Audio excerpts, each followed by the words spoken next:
നമ്മൾ കൊടുക്കുന്നല്ലാതെ അവരൊന്നും ചോദിക്കുന്നില്ലല്ലോ. സുഖം പിടിക്കുമ്പോൾ താനെ വന്നോളൂ, അല്ലാണ്ട് എവിടെ പോകാനാണ്. ചേച്ചി, ഇന്നലെ തന്ന മിഠായി ഉണ്ടോ?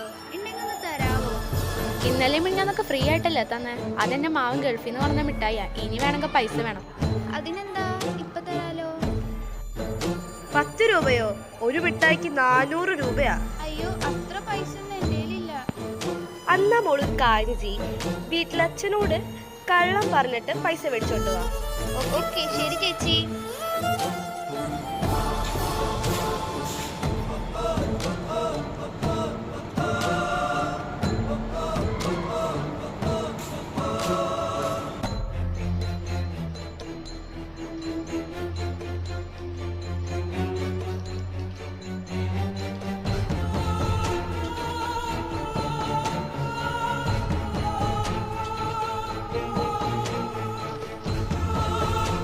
യുവതലമുറയിൽ ലഹരി വഹിക്കുന്ന പങ്ക് ചെറുതൊന്നുമല്ല.